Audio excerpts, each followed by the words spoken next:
Assalamualaikum warahmatullahi wabarakatuh. Selamat datang ke Zone Inspire. Nampak tak di sebelah sana tu? Sebelah sini. Sebelah sini dah ada yang menanti untuk bersama-sama dengan semua. Jom kita mulakan dengan tasbih kifarah dan nak habis. Al-Fatihah. Okey, kita doa bismillahirrahmanirrahim. Betul. Kita mulakan dengan Al-Fatihah.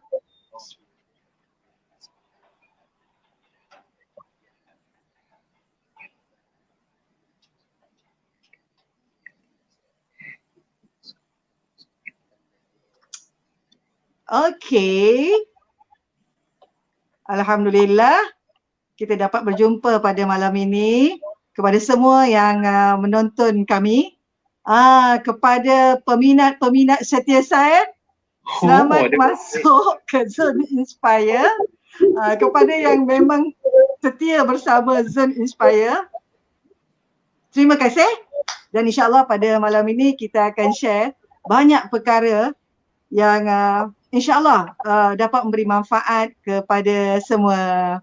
Okey? Okey Syed. Yes. Syed ni sepatutnya kena dibesarkan ni. Mana serius ni? Besar okay pun. Okey Syed. Satu soalan yang Kak Lang nak tanya. Okey? Syed ada kaitan dengan Raja Perlis ke? Oh, interesting question. Saya ada hubung kait dengan Permaisuri Perlis. Tapi tapi saya tak pernah jumpa Walid, my father Walid, saya panggil Walid yang pernah jumpa macam tu. Tapi aliran darah tu adalah berwacang tu. Gitu. Itu yang Syed Zainal Abidin Al-Jamalul Lail tu? Ya. Itu pun kalau dalam IC, itu macam ada nama bapa tak sambung sebab terlalu panjang. Betul. Kalau betul nama saya lah Syed Zainal Abidin Jamalul Lail Syed Abdul Aziz. Ambil. Jamalul Lail. Ya. Okey. Cuma dekat dalam set punya apa tu surat beranak dan juga IC tu dia tak ada al kat situ. Zaman dulu. Dia tak ada. Orang terlupa.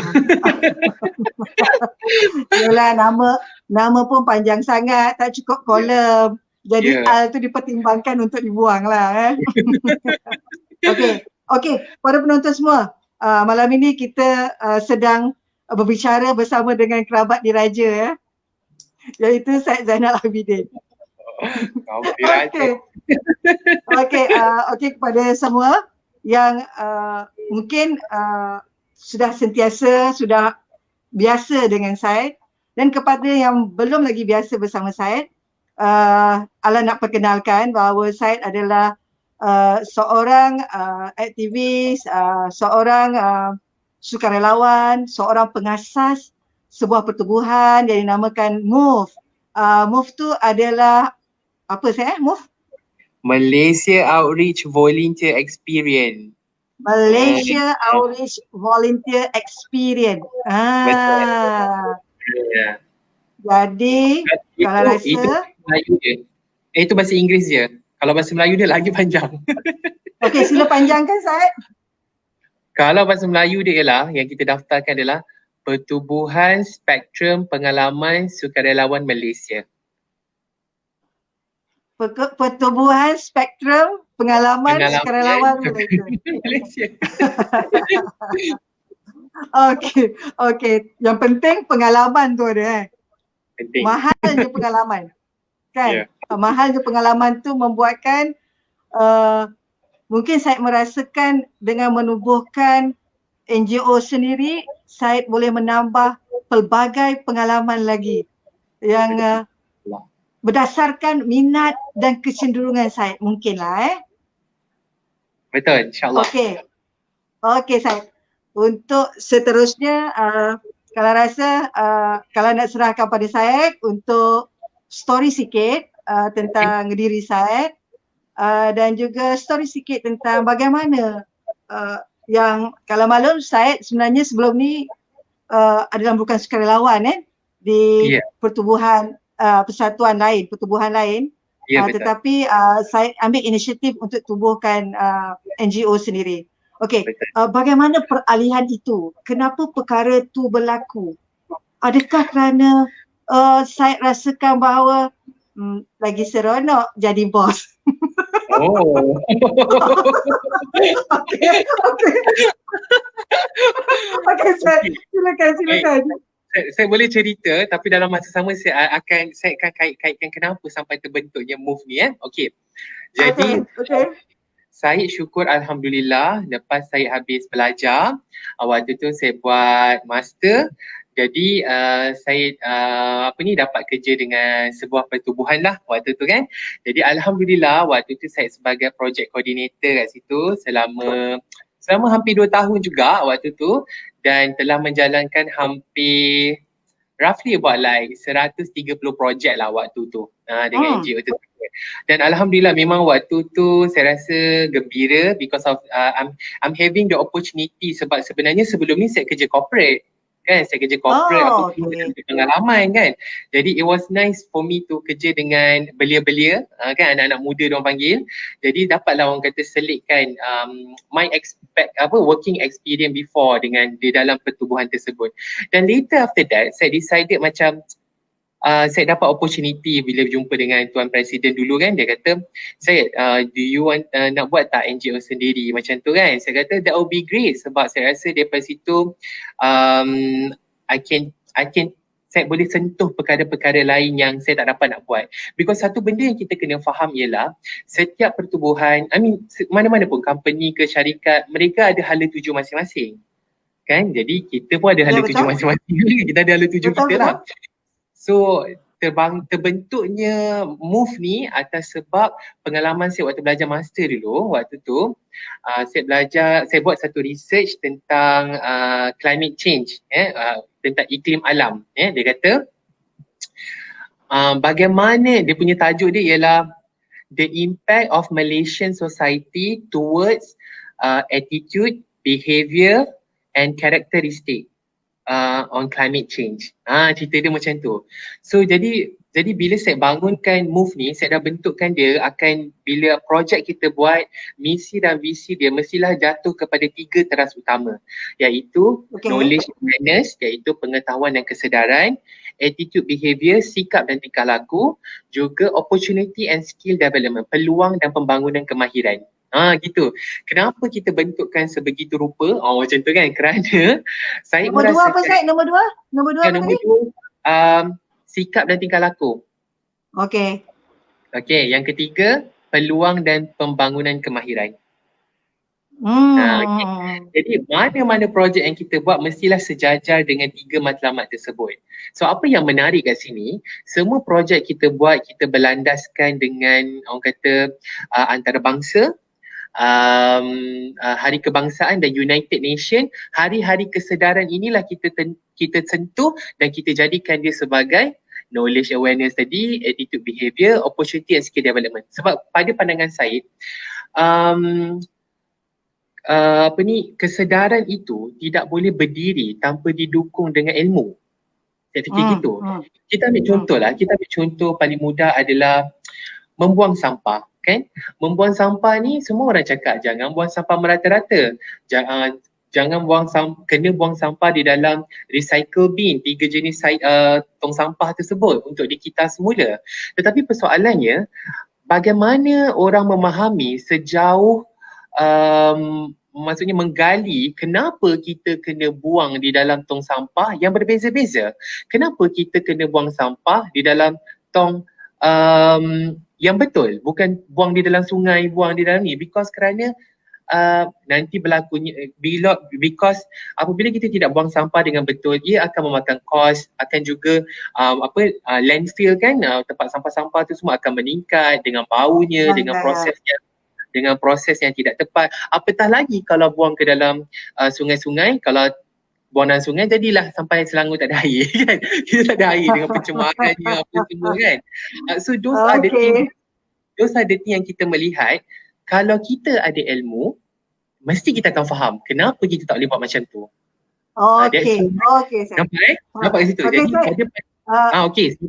kita kena aluk-alukan ucapan-ucapan salam daripada kawan-kawan kita ni. Ya. Awin tadi ucapkan salam, Assalamualaikum. Lepas tu dia ketawakan Syed. Lepas tu dia Dia cakap memang nak jadi bos ya. Okey. lepas lepas tu Ina, Ina ni volunteer salam. Dia bagi oh, salam, Assalamualaikum Syed. Assalamualaikum. Salam. Uh, Balkis adalah kawan Kak Lang. Assalamualaikum Hmm. panel. Lepas tu Win ni memang gelak. Lepas tu Ita bagi salam juga. Okay. Assalamualaikum. Waalaikumsalam. Uci Ayuni bercakap apa? Ha. Assalamualaikum Kak Lang and my buddy. Ha. Said Zainal Abidin Jamalul Lail. Good Ya, job. Dia kata. Ayu ni lah yang saya cakap adalah our director tu. Our director dan juga project coordinator yang menguruskan bahagian government sectors. Okey. Itulah Tu dia tulis my buddy tu ya. Okey. Itulah my buddy. Sakina Muhammad Isnaini. Assalamualaikum. Ini saya kenal? Ini saya kenal Kak mantap. Sakina ni. Saya jumpa waktu kita buat projek di Putrajaya baru-baru ni untuk projek Anakku 5.0. Okey. Sakina tulis you are doing great. Betul. Syed memang great. Kan? Okey. Untuk lihat lebih great lagi saya. Ya, Syed. Semua kerana Allah. Alhamdulillah. Akhirnya, akhir sekali, great tu adalah Allah. Kan? Great tu adalah Allah. Dan kita adalah hamba kepada the greatest one lah kan. Yes. Okey, Syed. Syed ada apa lagi Syed nak sambung? Saya nak sambung tadi sebab saya nak cakap apabila kita punya ada pengetahuan, ada kesedaran apa yang akan berlaku selepas ini, maka sikap dan tingkah laku kita akan berubah. Sebab dah ada knowledge dah. Dan apabila kita punya sikap dan tingkah laku berubah, lepas tu apa akan berlaku? We started to share dengan kita punya sekeliling. Kita akan share dengan keluarga kita akan share dengan sahabat-sahabat kita, dan apa yang berlaku kat situ, kita telah memberi dan membuka peluang untuk mereka sekaligus dapat membentuk jati diri dan kemahiran mereka berubah. Jadi yang lebih baik. Itu matlamat. Okey. Syed, kalau apa yang saya share ni, ini adalah orang yang memang nakkan knowledge dan mencari kesedaran tersebut dan ingin menjadi orang yang manfaat. Tapi ada je kan Syed, orang yang ada knowledge tapi dia tak heran pun dengan knowledge dia. Just knowledge, just IQ tapi bukan EQ. Apa pandangan Syed?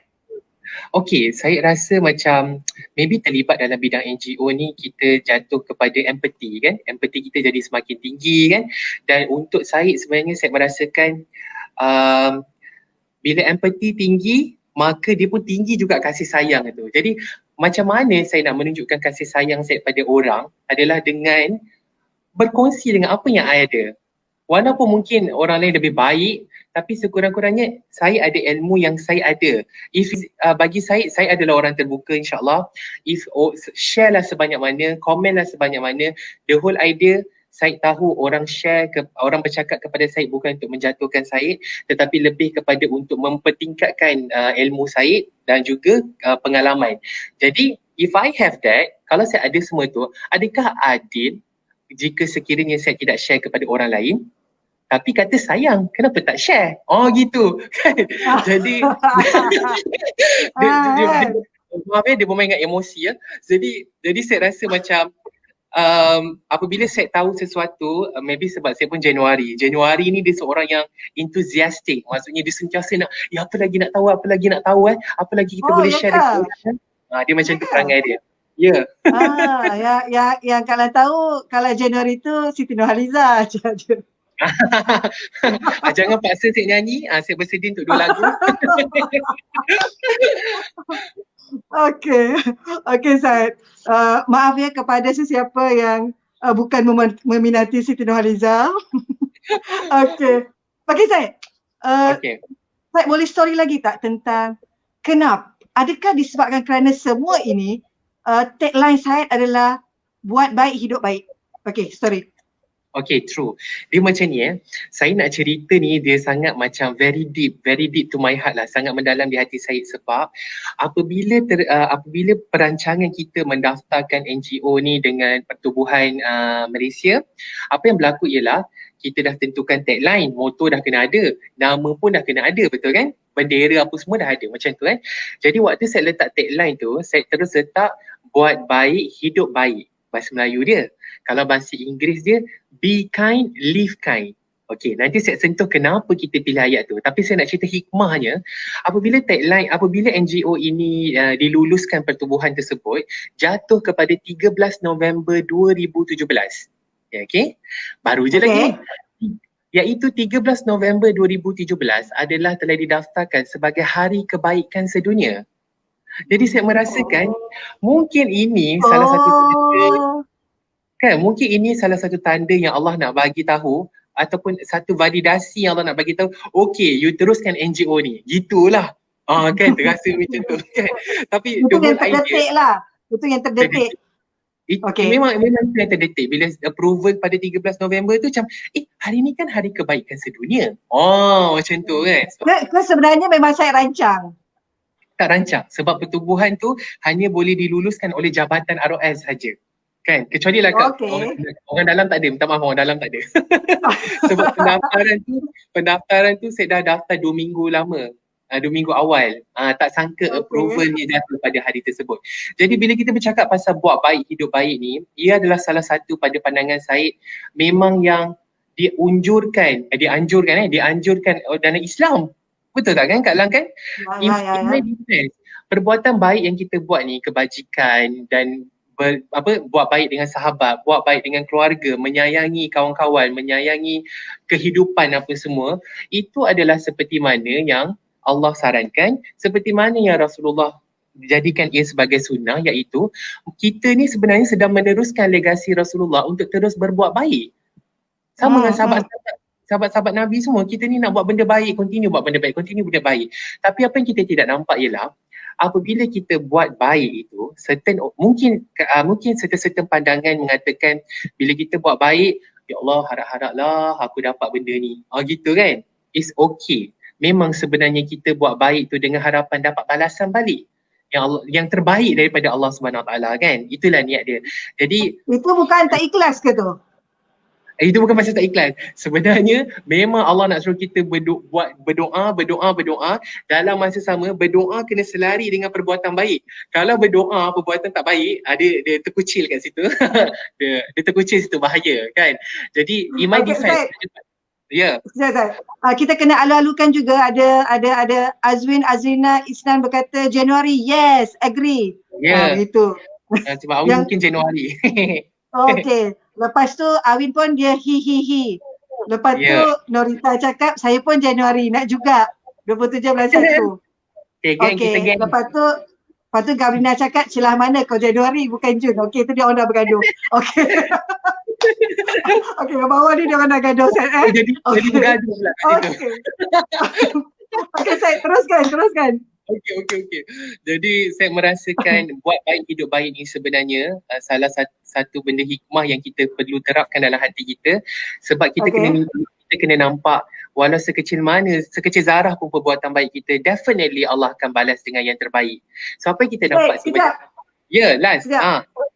Ada cakap Kis Omar cakap ulang balik Cik Syed pasal kita buat baik nak balasan baik tu macam tak apa jelas lah. Dia macam seperti ada udang di sebalik batu. dia macam ni lah. Dia berpatah balik kepada ketulusan hati. Jangan saya nyanyi lagu Anwar Azim, ketulusan hati. Jadi cerita dia macam ni. Apabila hati kita tulus, kita buat dengan ikhlas ataupun kita bercakap tanpa mengharapkan balasan daripada manusia, tapi mengharapkan balasan daripada Allah. Itu cerita dia. Kan? Sebagai contohlah, kalau katalah kita buat baik dengan okeylah katalah siap masak nasi goreng, tiba-tiba bagi dekat Kak Lang. Kak Lang mungkin rasa tak nak pun. Tapi saya rasa I just wanted to do saja nak buat baik dengan Kak Lang, nak bagi makan macam tu kan. To create bonding kan, to create bonding. Kan? Dan siapa sangka kalau lepas saya bagi Kak Lang makanan, tiba-tiba saya dapat satu mesej yang orang mengatakan, oh Tuan Syed, saya nak berkolaborasi dengan Move untuk projek charity dengan dana sejumlah ini. Adakah itu satu benda yang menarik? Mungkin kita tak minta, mungkin kita tak tahu kan, tetapi Allah tahu. Tapi macam mana nak sentuh kat situ ialah saya punya pemikiran gini ya. Untuk orang luar dan untuk kita juga, kita ni apabila orang bagi rezeki pada kita, kita kadang-kadang kata tak nak, tak apa, terima kasih, saya tak nak, contoh bagi makanan kan, paling simple makanan lah. Ada orang belikan burger untuk kita ke, tiba-tiba bagi kita, alhamdulillah saya kenyang, bagi kat orang lain lah sebagai contoh. Tapi ada seorang sukarelawan yang berusia 50 tahun, dia datang kat saya, dia pernah cerita dekat saya, it was really lovely, it was really macam moving untuk saya kerana ialah dia kata, kalau orang bagi dekat kita makanan ataupun apa-apa saja barang, ambil walaupun kita tidak mahu. Kenapa kat situ? Sebab kita berdoa kepada Allah, ya Allah, ya Tuhanku, murahkanlah rezeki aku. Tambahlah rezeki aku. Tapi bila orang bagi barang, kita tolak pula. Sedangkan Allah yang bagi rezeki tu. Nampak tak kat situ kan? Dan kalau kita melihat dari sudut situ, kita juga kena faham, mungkin kita tak nak bukan rezeki kita melalui kita rezeki untuk orang lain. Nampak tak kat situ? Ya kan? So apa yang berlaku situ, itu yang buat baik hidup baik tu. Okay, Syed. Di sini ada pendapat. Okay, Awin kata really agree that doa must align with perbuatan.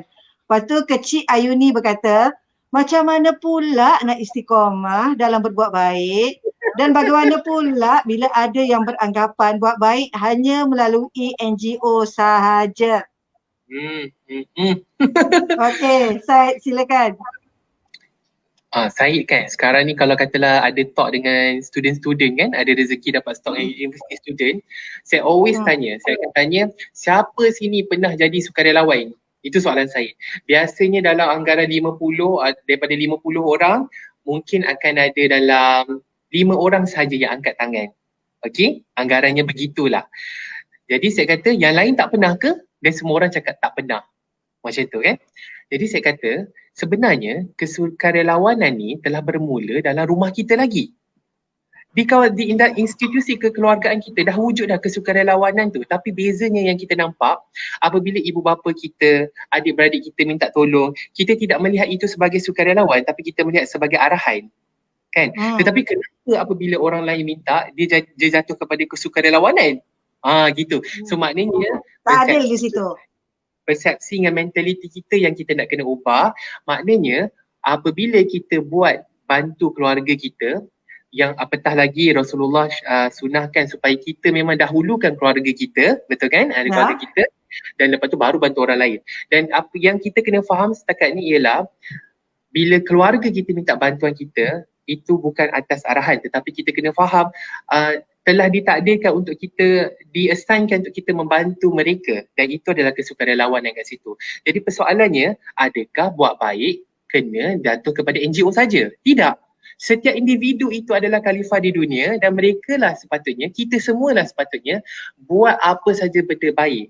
Bezanya kalau kita sebagai manusia kita buat, dia akan ada cabaran lah sikit. Cabarannya kalau katalah kan, saya selalu cakap sukarelawan, saya cakap student kan, saya kata sebenarnya kita ni nak buat baik, tak perlu ada NGO pun tak apa sebenarnya.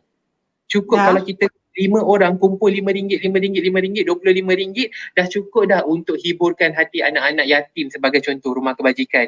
Sudah cukup dah untuk menyantuni satu keluarga dengan satu pet barangan asas sebagai contoh. Jadi nak jawab soalan itu tadi ialah sebenarnya buat baik ni ia adalah tanggungjawab individu. Okey. Okey Syed, ada lagi soalan ni? Ya. Daripada Kis Omar. Saya sekarang ni macam itulah, inginkan balasan baik, bersangka baik kepada Allah. Itu wajib bersangka baik. Tapi kadang-kadang perasaan kecewa tu datang bila tak dapat apa yang kita nak. Okey, faham. Baru-baru ni saya ada keluarkan satu video, okey, tentang, saya minta maaf Kak Kis, saya tak merujuk pada akak tapi saya merujuk secara general. Waktu tu kebetulan saya buat video tentang apakah doa yang Allah tidak makbulkan. Okey, cerita dia, kita ni berdoa kepada Allah, ya Allah bagilah itu, bagilah ini, bagilah itu, bagilah ini, tapi tak dapat. Okey?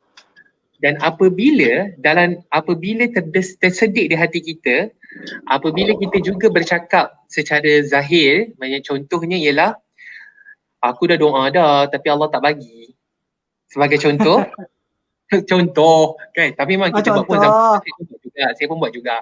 Apa yang berlaku kat situ ialah Allah immediately doa itu tidak akan dimakbulkan dan tidak akan diangkat lagi kerana kita dah hilang dah kepercayaan kepada Allah. Sedangkan kita tahu apabila Allah memberikan sesuatu, tanggungjawab kita untuk doa. Tetapi apabila Allah nak berikan sesuatu, Allah akan beri pada tepat pada masanya. Persoalannya sama ada kedua, kita minta Allah bagi. Now Allah akan uji sama ada pemberian itu Allah redha atau Allah tak redha. Maksudnya kat situ perjalanan hadiah yang kita dapat daripada doa yang Allah makbulkan itu akan wujudnya cabaran-cabaran lain. Gitulah kan. Dan sebenarnya kalau saya teringat sahabat Syed selalu cerita sahabat-sahabat Nabi yang dia selalu cakap, dia kata zaman Nabi dulu, sahabat-sahabat Nabi semua dah hargakan ujian-ujian daripada Allah. Tapi zaman kita ni kalau boleh ya Allah janganlah uji aku. Macam tu kan. Definitely because kita takut tak terbawa. But in the end of the story, untuk kat case, saya teringat apabila Allah nak bagi tu, Allah akan bagi tepat pada masanya kan, satu. Yang kedua, Allah akan uji semampu daya kita dan in the end of the story, matlamat dia memang kena bersangka baik dekat Allah dan terus doa. Kita tak tahu rezeki apa yang Allah bagi dan kadang-kadang mungkin rezeki itu jatuh kepada anak-anak kita, jatuh kepada orang-orang sekeliling kita. Saya ambil contoh macam saya kerja NGO kan, dengan Syukri, dengan Ayuni kerja, itu semua tim saya kan, kita kerja. Kita cakap, ya Allah, ya Tuhanku, selamatkanlah kami, murahkan rezeki kami. Mungkin kadang-kadang tak dapat pun rezeki nak buat projek pun. Tetapi apa rezeki yang kami dapat ialah anak-anak sihat, ibu bapa sihat, semua dalam kondisi yang baik. Dan bagi saya itu adalah rezeki juga, rezeki yang besar untuk kita. Ya, betul. Mungkin Kak Lang tambah sikit Syed kan. Sila. Dia merujuk juga apa yang dah saya ceritakan. Macam Rasulullah SAW pun dah bersabda, kalau tak ingat hadis dia riwayat siapa, tapi kata kalau kita berdoa, Allah akan teruskan makbul doa kita. Itu yang pertama. Yang kedua, jika kita berdoa, Allah tak makbulkan doa kita, tapi Allah mengelakkan perkara buruk yang bakal berlaku pada diri kita sama level dengan doa yang kita minta. Betul, ya? Betul Kak Lang. Betul. Ya. Dan yang ketiga adalah doa kita itu ditunda untuk dimakbulkan. Jika tak di dunia, maka di akhirat. Betul, kan Syed kan? Betul, dan saya terbaca juga sebenarnya memang bila kita tak ada tangan tu, Allah juga berasa malu sekiranya dia tidak makbulkan doa-doa hamba dia. Kan? Tapi teruskan doa gitulah kan. Okey, kita ada lagi seorang Norzia. Buat pengetahuan saya, Norzia ni kakak Kalang. Oh ya ke? Assalamualaikum. Yang menjadi penonton setia. Okey Syed. Ni ada Muzaffar Abdullah. Saya kenal Muzaffar Abdullah? Kenal Muzaffar, sukarelawan kita. Okey, selamat datang. Okey Syed. Okey. Dalam penciptaan Syed, sebelum ini di belakang tabir tadi saya bercerita tentang saya telah melalui banyak program dan time COVID ni program memang main mencanak lagi naik dia punya jumlah dia. Kesibukan dan keletihan tu berganda-ganda Syed kan. Okey Syed, kalau saya kata, kalau projek macam saya cerita tadi, saya bandingkan bila time COVID ni berganda-ganda tu daripada tahun-tahun yang sebelumnya, berapa jumlah projek Syed? Kalau saya tengok 2018, projek kita dalam 86 macam tu, okey. Dan bila masuknya 2019, dia dah jadi 90 lebih macam tu, right? Tapi bila masuk 2020 ni, bermula daripada 18 Mac 2020 tu, kita punya COVID berlaku start kat Malaysia tu. Setakat ni calculation kami daripada November sampai November 2020, kita telah menjalankan hampir 416 projek. Oh, nangis. Okey. 400 tak habis lagi tahun ini. Tak habis lagi tahun ini dah ada 416 projek.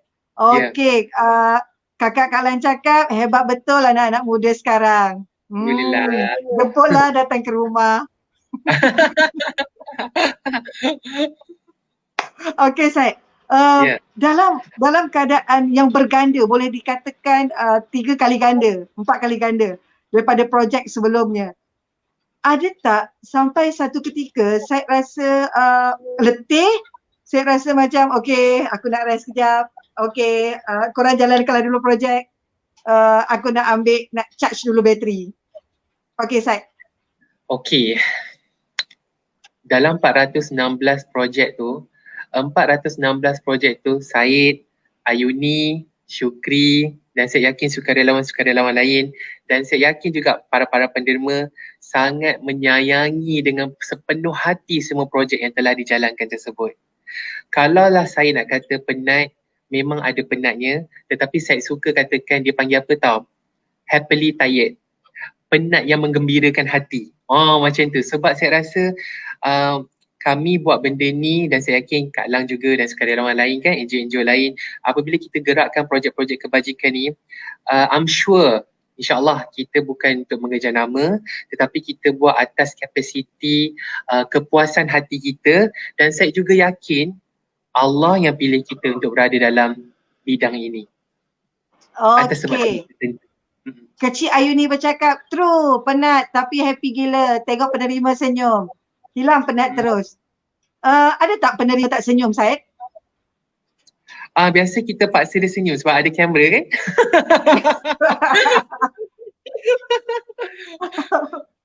Okey. Dan senyum yang paksa tu pun kadang-kadang buat kita gembira juga, begitu? Ya. Ya. Okey, Syed. Dalam 600 projek, oh wait, ada soalan. Assalamualaikum. Boleh saya bertanya Abang Syed? Nama Farid Kadir, Syed kenal? Kenal, Yed nama dia. Dia sukarelawan yang saya kenal di Johor. Di mana? Di Johor. Di Johor, okey. Boleh saya bertanya pada Abang Syed, kenapa kadang-kadang kita rasa takut untuk melangkah ke hadapan seolah-olah masa silam menghantui diri kita dan menjadi blockage untuk kita berubah menjadi lebih baik. Ni bab peristiwa silam ni Syed. Tolong si ayat ni. Okey. Menarik soalan tu. Pada pandangan saya, untuk saya panggil Yed untuk pandangan saya untuk para pendengar Inspire kan, sebenarnya semua orang ada kisah silam dia. Semua orang ada cabaran hidup dia, sama ada bagaimana kisah silam itu mengkontrolkan diri kita, sama ada bagaimana kita menginterpretasikan kedukaan kita zaman dulu tu yang terbawa sampai sekarang ni kan. Jadi selalunya memang ada sukarelawan yang datang kepada saya dengan juga tim kita lah, tim saya Kak Yuni dan juga Syukri. Kadang-kadang mereka cerita cabaran-cabaran hidup mereka dan kita faham apa yang mereka lalui itu because kita pun juga pernah lalui kan, sebagai contoh. Jadi ada satu benda yang saya suka cakapkan ialah saya dengar ni daripada Oprah ni, sebenarnya Oprah cerita. Dia bagi tahu saya dekat YouTube. Dia cakap sebenarnya kita kena belajar untuk memaafkan apa yang telah berlaku. Okey. Kita memaafkan maksudnya kat sini kita kena memaafkan perkara itu, situasi tersebut, cabaran tersebut telah berlaku kepada diri kita sendiri dan apakah hikmah yang kita dapat daripada situ untuk meneruskan perjalanan hidup kita. Kerana percayalah cabaran-cabaran yang kita telah lalui zaman dulu itu adalah ilmu untuk kita carry on kehidupan sekarang. Saya yakin kalau sesiapa, contohlah kita ambil contoh masalah cinta lah kata kan sebagai contoh. Sudah pasti kalau dulu dah pernah bercinta, dah tahu kenapa cabaran-cabaran cinta kita dulu, kenapa tak jadi sampai kahwin sebagai contoh. Sudah pasti kita juga akan cerita dekat adik kita juga cerita kat kenalan kita, janganlah buat macam ni, kalau buat macam ni nanti jadi macam ni. Tetapi kita sedang cerita kedukaan kita dulu. Betul tak kan? So persoalannya bagaimana kita untuk meraihkan kesilapan yang kita telah lakukan untuk menjadi pedoman di hati kita. Macam itulah, pedoman jalan hidup kita tu. Betul-betul. Dengan kata lain, sebenarnya segala ujian yang datang, kalau kita tak boleh accept, tak boleh berterima, kita tak boleh berdamai dengan ujian tersebut, jiwa kita yang tak damai. Ya, betul. Betul. Untuk kita damaikan jiwa kita, berdamailah dengan ujian. Accept. Kan? Perlahan-perlahan tak apa. Perkara-perkara tu kadang makan masa, Syed, kan? Tapi perlahan-perlahan tak apa. Kita cuba, kalau boleh kita ingat benda lain yang lebih menggembirakan, ingatlah perkara lain yang lebih menggembirakan. Kalau ada kawan lain yang memang mengembirakan, kawan dengan kawan yang menggembirakan. Janganlah kawan dengan kawan yang memang kaki baca novel-novel sedih. Jiwa dia pun sendu. Okey, sila. Kalau saya nak tambah, saya teringat dulu selalu cerita cabaran hidup kan dengan mam kan. Mam selalu kata kat saya, dia kata, Enal, dia panggil Enal. Dia kata, bila Enal sedih, cerita dekat Allah. Lepas tu, kalau katalah kita tak berdaya nak menguruskannya, dia buat macam ni, jadikan macam bola baling dekat langit. Biar Allah yang sambut. Nanti Allah akan pemudahkan insyaAllah. Ya, betul. Ada yang mungkin juga kalau boleh tambah, selain daripada buat macam bola dan baling, maksudnya baling tu maksudnya dah tak ada kat kita dah. Kan? Dia bukan kita baling yoyo. Kalau baling yoyo kita dapat balik. Tak nak. Kita tak nak macam tu. Baling betul-betul. Kan? Selain daripada tu juga, kalau kita ada masalah yang banyak, Alam pernah ada join satu kelas, antaranya adalah kita tulis semua masalah-masalah kita tu, kita bakar je dia. Bakar dia. Kalau kita tak nampak, kalau kita tak dapat nak bakar dia sebab dalam kelas, kita bayangkan dia terbakar menjadi abu dan diterbangkan oleh angin dan pergi dan hilang. Macam tu. Kan? Betul. Satu lagi, saya teringat. Ya, antara satu lagi apabila kita ada cabaran tersebut, sebenarnya saya nak lukis satu benda. Kejap, saya lukis. Okey, sila. Okey, ni dia. Saya yakin semua orang nampak titik hitam ni kan? Betul, mana titik hitam ni kan? Alright, okey. Tetapi kita anggapkan ini sebagai cabaran hidup kita. Kan? Okey. Jadi punyalah selama kita hidup ni berapa tahun, ada satu dot hitam kat sini cabaran hidup kita, adakah kita terlupa yang putih kat luar ni? Gitu. Adakah kita terlupa analoginya itu Mam bagi kat saya dulu. Mam cakap, Enal, bila Enal sedih, Enal tengok titik hitam tu je ke? Enal tak ingat ke kawasan-kawasan luar yang putih tu yang baik yang berlaku pada Enal? Apa yang saya belajar kat situ ialah, setiap malam, memang definitely setiap hari kita ada cabaran hati kan, bermain dengan emosi, bermain dengan ekonomi kita, financial kewangan kita, ataupun bermain dengan tomahan-tomahan ataupun projek-projek yang dijalankan. Sebenarnya in the end of the story, sebelum kita tidur tu ataupun setiap masa, definitely selain daripada berzikir, selawat, doa pada Allah tu, antara satu lagi ialah setiap hari cuba kita fikir apakah benda positif ataupun benda yang patut kita hargai tapi terlepas pandang yang berlaku hari ini. Contoh, macam saya hari ini, saya rasa satu penghargaan untuk saya, bersyukur dapat terlibat, dapat dijemputan daripada sahabat Inspire untuk buat talk hari ini, dan saya berdoa supaya apa benda yang saya cakap hari ini Allah yang izinkan dan mungkin dapat menjentik hati, macam kita cakap Kak Lang menjentik hati saya, menjentik hati Kak Lang dan juga para pendengar kan, kita tak tahu kan, macam tu. Dan itu adalah salah satu benda yang kita bersyukur. So setiap hari kita kena bersyukur, masih dapat bangun. Macam hari ni saya bersyukur dapat pergi meeting dekat Subang, dapat patah balik dengan selamat, sampai rumah dapat masak, dapat call panggilan tadi. It was really lovely actually. Dan kadang-kadang benda-benda macam tu terlupa sikit kita punya itu. Dan satu lagi saya suka cakap dengan tim dan juga sukarelawan, elakkan apabila kita ada masalah, memanggil dia masalah. Okey?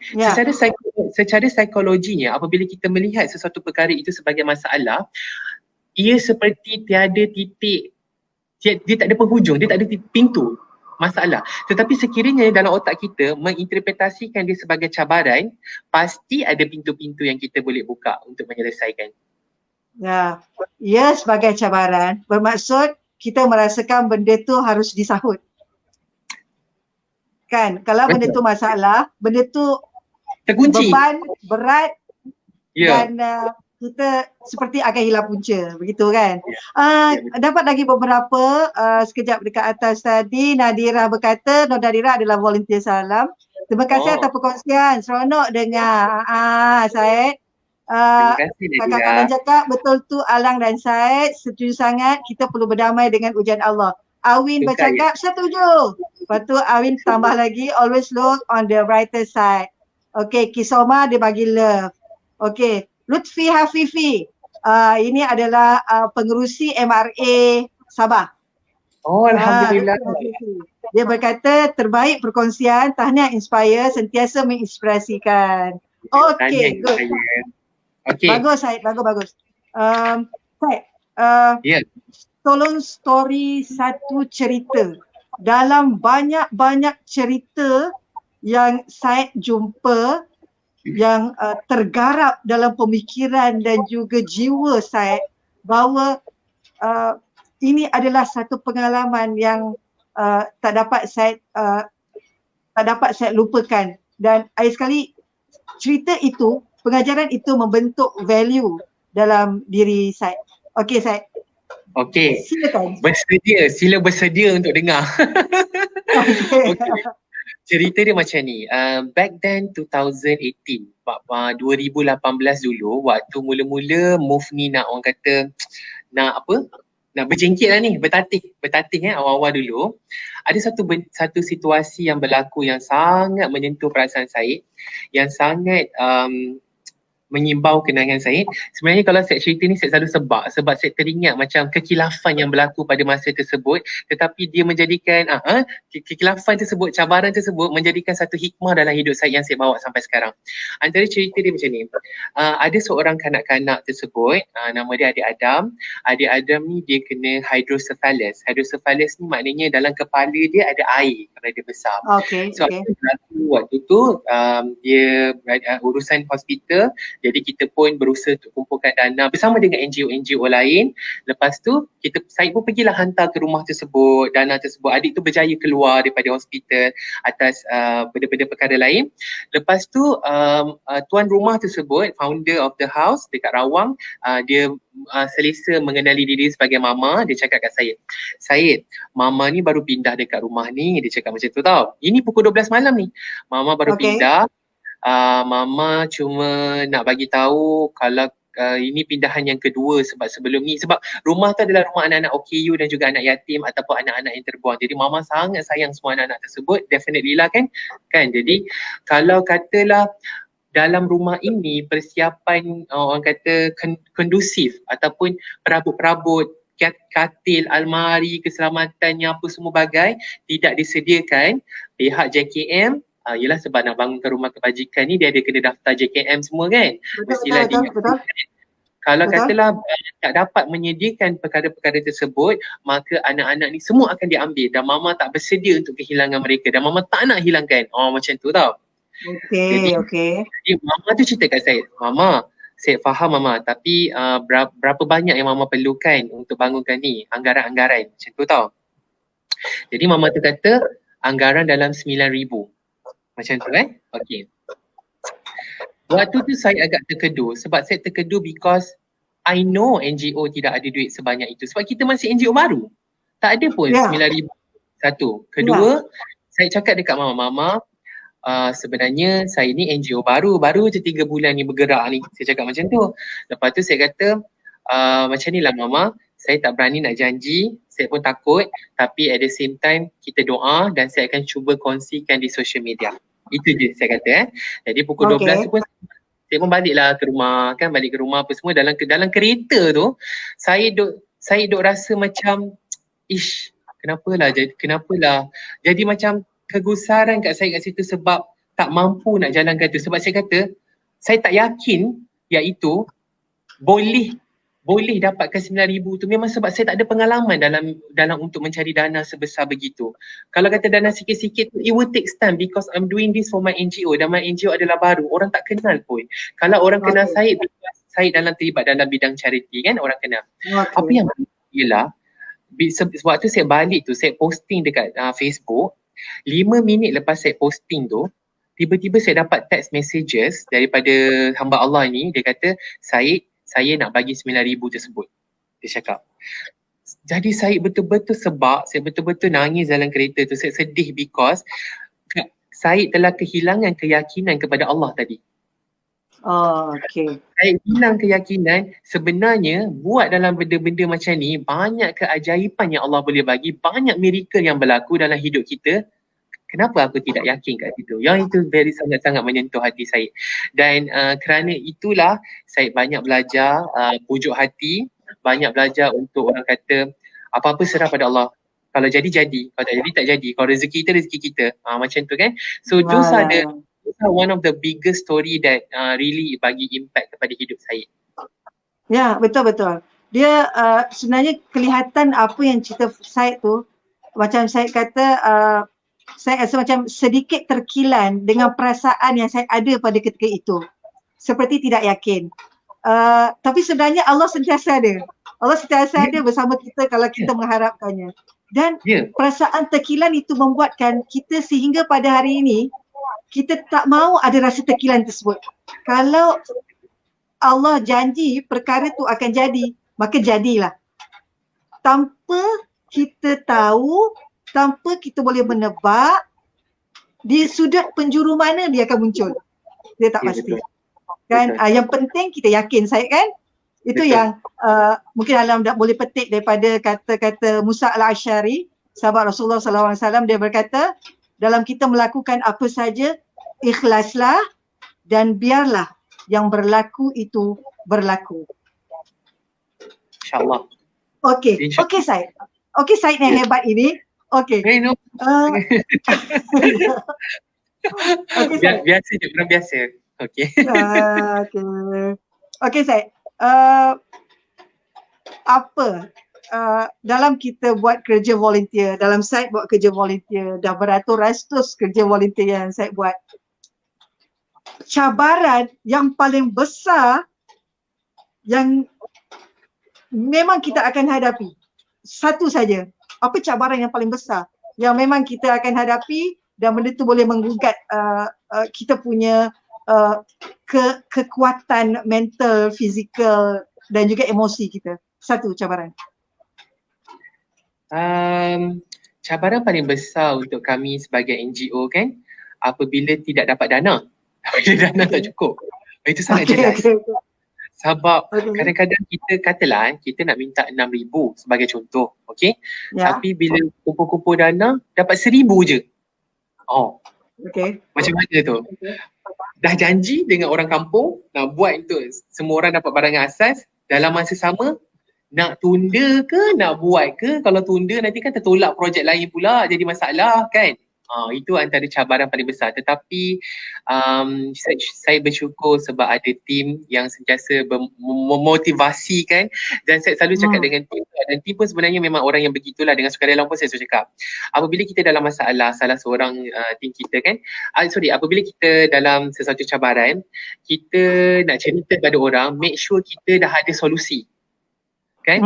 Sebab saya cakap kepada sukarelawan mana yang kerja-kerja dengan bos ni, macam mana kita nak jadi aset dalam bos, dalam organisasi kita apabila kita adalah problem solver, kan. Jadi maknanya kita bincang dengan tim, saya cakap okey, kita ada cabaran ni, setakat ni antara yang kita boleh buat adalah ini dan ini dan ini. Okey ke Ida? Macam tu kan, bincang kan. Lepas tu dia kata okey Syed, walaupun 1,000 Syed kita boleh jalan juga, tapi kita akan minimalkan satu keluarga hanya dapat sejumlah ini sahaja.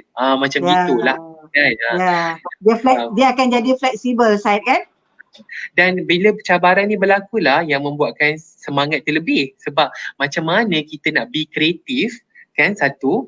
Kedua, macam mana pengalaman tersebut dapat kita didik, dapat kita kongsikan kepada NGO lain, kepada student-student lain, sukarelawan lain, bila berlaku begini, apa nak buat? So jadi selalu bagi kami ialah hikmah perkara ni berlaku adalah untuk memberikan kami ilmu lagi kan. Ya, betul. Setiap perkara yang berlaku, jika kita ambil sebagai pengajaran, dia akan jadi pengajaran. Kan? Kalau kita lihat perkara tu silap, tak apa, kita lupakan kesilapan, tapi ingat jangan lupakan pengajaran, kan? Okey Syed, ada beberapa kat sini, okey. Luan Mahal, ini adalah volunteer salam, Nani daripada Sabah, dia berkata ikhlaslah. Okey, Kejora Mawadah, ini juga rakan kita, berkata rasa tenang dengan cerita hari ini. Mestilah Ainul, kita bersama dengan kerabat diraja kot. Okey. Sebagaimana kata Ainul, buat baik, hidup baik. Dalam kepala ni asyik nak kenakan orang je. Lepas tu dalam tungan taubat sekejap. Alhamdulillah. Bagus Ainul. Ini nama dia jujur. Bagus Ainul.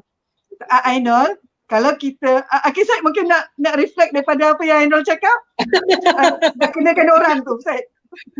Agaknya saya gambar-gambar nak kenakan orang tu maybe mungkin bergurau-gurau kot. Pranking. Nakal. Okay. Kakak Alan cakap kita merancang, Allah juga merancang. Sesungguhnya Allah sebaik-baik perancang. InsyaAllah, betul. Okay, kecil Ayu ni. Lastly, tanamkan niat buat baik untuk diri sendiri. Bukan untuk impress orang lain. Supaya hati kita dan hidup kita dalam keadaan baik. Sebab bila hati kita baik, kita akan selalu memandang semua hal itu baik. Dan hati kita akan sentiasa tenang. InsyaAllah. Okay, Syed, boleh komen? Memang saya nak komen sebab kalau nak ikutkan sebenarnya kami dalam tim ada je cabaran-cabaran tu. Ada je berkepoci-kepoci kan, ada je. Tapi selalunya antara kami ni bila berlaku benda cabaran sikit, seorang lagi dia jangan mengampu, dia jangan mengapi kan. Dia kena satu lagi kena timbah air. Satu dia kata tak apalah yuk kita buat je, kita sabar. Tapi sebenarnya di hati saya juga sedih juga kalau cabaran-cabaran berlaku pada tim saya kan. In the end of the story, kita nak buat projek baik. Jadi orang yang berkolaborasi dengan kita juga kena lancarkan urusan-urusan tersebut kan. Jadi sama-sama situation. Tapi kita nak patah balik kepada konsep kita tak boleh ingat orang lain fikir macam mana kita fikir kan. Orang lain pun ada cabaran dia juga. So macam mana nak cari titik tengah tu untuk dapatkan satu benda tu berjaya macam tu lah. Betul. Tapi kalau kita tak dapat nak sampai matlamat yang kita dah rancang, yang kita goalkan tu, kita redha. Jika ada kesilapan, kita baiki kesilapan itu untuk langkah akan datang menjadi langkah yang lebih baik. Kan saya kan? Okey. Banyak Nomaisha Hamid. Alright. Kak Lang. Bila inginkan sesuatu dan kita tanam keyakinan sepenuhnya yang kita akan dapat apa yang kita inginkan, insya-Allah keyakinan itu akan jadi realiti. Think positive and half the battle is won. Okay, Syed. Okay. Bila kita inginkan sesuatu kita kena tanya. Betul, sebenarnya kita macam ni Allah adalah apa yang kita fikirkan pada dirinya. Kan? Jadi kalau kita berdoa, ya Allah Tuanku, aku nak buat projek ni, lancarkanlah ya Allah, permudahkan, dekatkanlah aku dengan orang-orang yang baik, dekatkanlah aku dengan orang-orang yang boleh bawa pergi jauh, insya-Allah. Kan kita tak tahu, insya-Allah Allah akan bagi, kan? Macam patah kita cakap tadi kan Kak Lang, pada masanya kan, bila masanya tepat Allah akan bagi, dan kalau tidak Allah akan lindung. But in the end of the story, kita sebagai manusia, insan tu maksudnya kalau tak silap saya maksudnya mudah lupa kan, yang mudah lupa. Jadi maknanya kan, jadi maknanya memang ada masa-masa di hati kita wujudnya kenyanyukan tu kan, wujudnya kenyanyukan tu di mana kita terlupa kan. Tapi in the end of the story saya yakin apa-apa patah balik. Macam saya pun kadang-kadang banyak pujuk hati macam kenapa fikir macam ni kadang bercakap macam seorang pula, macam orang gila kan. Tapi bercakap dia nak pujuk hati je, macam sebenarnya apa yang kita dah decide, apa yang kita rancang, kita dah ada dah jawapan dia pun. Walaupun kita dalam cabaran-cabaran tu, kita dah ada dah. Cuma nak tahu whether it's right. So let's hear for second opinion. Macam tu lah. Dia akhir sekali dalam kita tempuh cabaran, jika kita hilang punca, saya kan, kita akan balik semula pada niat kita. Kan? Itu lebih mudah. Kan? Balik semula pada niat dan kita bermula semula dengan niat tersebut. Kan? Itu lebih mudah kan? Okey, Syed. Ni ada Kak Lang, saya nak cakap. Saya nak terima kasih, nak ambil opportunity tu untuk terima kasih kepada Puan Noraisha Hamid sebab selalu kongsikan daripada page Move tu projek-projek kebajikan kita. Terima kasih banyak-banyak, saya sangat menghargai. Ada rezeki kita doa supaya Allah dapat jumpakan kita, insyaAllah. Kira Puan Noraisha Hamid adalah antara penaja Move? Saya yakin antara penyokong besar MOVE, tapi tak pernah jumpa. Okay. Buat baik, hidup baik, Puan Noresha. Okay, good. Azwin, Awin Azina, lovely. Okay. Yeah. Yet, tanya lagi. Macam mana Abang Said dapat inspirasi dan kekuatan untuk tubuhkan MOVE? Interesting question juga. Saya rasa macam saya kata tadi, inspirasi ni berlaku apabila saya melihat dalam otak saya nak rancang projek yang saya suka, yang happy-happy, yang fun-fun. Kan? Tapi dalam masa sama, saya juga kena akur dengan organisasi untuk menjalankan visi dan misi mereka. Saya kena dukung.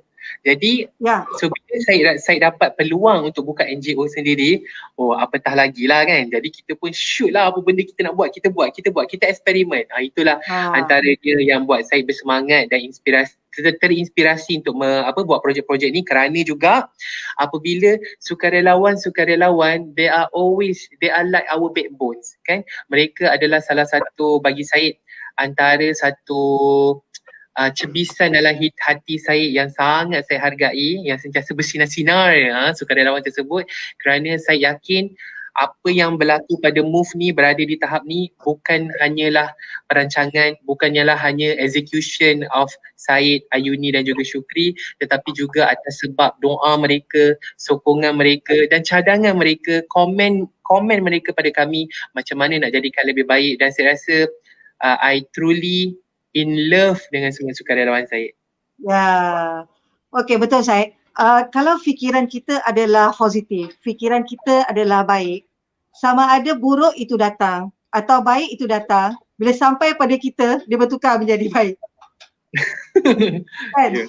Dia akan bertukar menjadi baik. Sama ada buruk ataupun benda tu baik. Itu yang macam mungkin adalah nak perkisahkan macam Rasulullah SAW dah bersabda juga kan, betapa ajaibnya Muslim ini apabila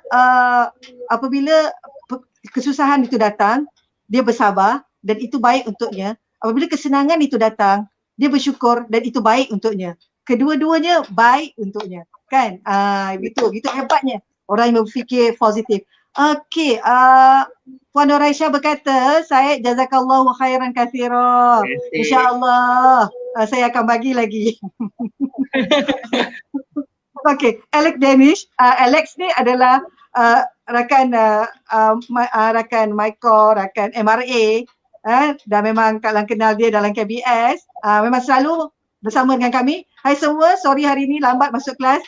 Alex, lagi 3 minit lagi Alex. Saya kenal. Oh ya? Okay, good. Alex memang terkenal pun. Dia dalam golongan artis kalau dekat Sabah tu. I know him. Mungkin lama dah lost contact, I think so. Okay, good. Okay, Syed, kita tinggal lagi, okay, ni ada lagi apa ni? Awin Azrina, terima kasih juga kepada Syed dan tim MOVE kerana sudi membuka peluang walaupun kepada volunteer baru. Much love. Okay, ini macam pengikut setia Syed ni. Awin is actually one of our volunteer yang kami consider sebagai volunteer legend. Legend ni maknanya kami gerak kerja. Kalau tak bantu pun dia selalu message, bagi kata semangat, bagi doa. Dan kadang-kadang bagi Syed, antara sedekah yang baik untuk NGO MOVE ni juga adalah doa-doa yang baik. Ya. Betul Syed. Syed, kita tinggal lagi hampir 1 minit saja lagi Syed. Okay, Syed, dalam kita buat baik Syed, kan? Dalam kita membentuk diri kita menjadi baik, dalam kita menghadapi pelbagai cabaran, dalam Syed menempuh pelbagai dugaan, pelbagai keseronokan, pelbagai kesusahan, Syed, dalam seluruhnya aktiviti, dalam seluruhnya hidup Syed, dia mewakafkan diri Syed untuk buat aktiviti kebajikan bersama dengan kawan-kawan Syed. Satu perkataan Syed yang Syed boleh gambarkan seluruhnya bagaimana? Sayang. Kalau dah agak dah, itu adalah kata-kata Syed. Saya Okay, Syed mungkin boleh terangkan? Boleh Saya terangkan? yakin kepada cinta, saya yakin pada sayang sebab kenapa ya? Apabila kita cinta seseorang tersebut, apabila kita cintakan sesuatu, ia tidak datang dengan hanya perasaan sayang, tetapi ia juga akan datang dengan tanggungjawab, dengan kekeringannya, dengan pandangan jarak jauhnya. Sebab itulah saya selesa dengan sukarelawan, dengan tim saya ini sebab how do I wanted to show, macam mana saya nak tunjukkan cinta saya kepada apa yang saya buat, cinta saya kepada orang-orang yang membantu menyokong ni adalah dengan memberikan kasih sayang satu, dalam masa sama saya juga fikirkan apakah kebaikan untuk mereka dapat, apakah bila mereka join move ni apa mereka dapat kan. So in the end ni saya dapat kita buka peluang untuk kadang-kadang ada juga kita hantar sukarelawan ke luar negara, ada juga kita minta sukarelawan bantukan projek kita. Kenapa saya suruh mereka bantu-bantu ni? Sebenarnya apa iaitu saya nak bagi tahu validasi kepada mereka that I love you, I care about you and I wanted to give you this opportunity so that you feel that you are valuable. Sebagai manusia, saya yakin saya juga dan semua orang nakkan satu recognition, nakkan satu validasi yang kewujudan aku di bumi ini memang ada kepentingannya untuk semua orang. Macam tu kan. So saya yakin. Okay, good Syed. Okay Syed, ada kata-kata penutup pada orang yang lain, pada Ayed ni lain sekali. Thank you so much Abang Syed and Miss Alang for all those wonderful and inspiring words. Okay, tahniah Syed. Kakak Alang berkata, Alhamdulillah, tahniah semua yang hebat-hebat. Okay Syed, maka kita telah menghampiri nokta yang terakhir. Inilah nokta kita yang terakhir sebab beberapa nokta yang kita telah lalui sepanjang 1 jam ini. Dan bagi pihak Inspire mengucapkan ribuan terima kasih kepada Syed. Dan macam mana yang last kali Syed kata tadi adalah perasaan sayang. Dengan sayang yang kita bagi, kita akan dapat sayang juga. Dengan bahagia yang kita bagi, kita akan dapat bahagia juga. Dengan baik yang kita bagi, kita akan dapat baik juga. Paling utama kita fikir baik, Allah akan bagi kita fikiran yang baik tersebut dan seluruh sekeliling kita adalah aura-aura baik sahaja. Okay, Syed. Terima kasih Kak Lang. Terima kasih sahabat Inspire. Terima kasih Kak Lang approach Syed. Terima kasih juga kepada semua para pendengar dan saya doakan saya hadiahkan Al-Fatihah kepada semua orang. Semoga Allah memberi rahmat, memberi rezeki kepada semua orang, kepada Syed juga dan tim-tim Syed, dan semoga kita ada rezeki jumpa dan teruslah kita berkasih sayang tanpa malu dan segan insya-Allah. Okay, kita baca Al-Fatihah. Okay saya. Okay, Al-Fatihah. Bismillahirrahmanirrahim. Alhamdulillahirrahmanirrahim. Maliki yaumiddin. Iyyaka na'budu wa iyyaka nasta'in. Ihdinas siratal mustaqim. Siratal ladzina an'amta 'alaihim ghairil maghdubi 'alaihim waladdallin. Amin. Amin untuk semua orang insya-Allah. Syed, Awin dia nak cakap lagi Syed. Si Awin ni. Thank you, great sharing. Thank you Alan Syed and team Inspire. Alhamdulillah. Okay, terima kasih semua. Terima kasih dengan sambutan semua. Terima kasih dengan kata-kata sangat daripada semua. Terima kasih Syed yang menceriakan Inspire pada malam ini. Terima kasih Allah kerana melancarkan kita punya idea dan melancarkan pergerakan kita pada malam ini sehingga kita merasakan bahawa betapa singkatnya masa ini berlalu, Syed kan? Ya.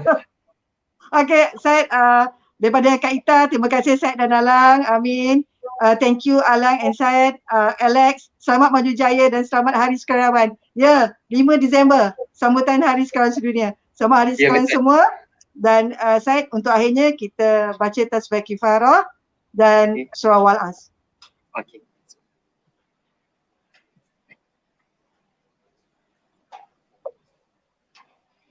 Amin. Okay. Terima kasih Syed. Kita jumpa di lain masa. InsyaAllah jika ada lagi peluang yang begini, harap Syed tidak tolak dan mungkin ada kawan-kawan lain yang boleh terlibat bersama dengan kita lagi untuk sesi sebegini.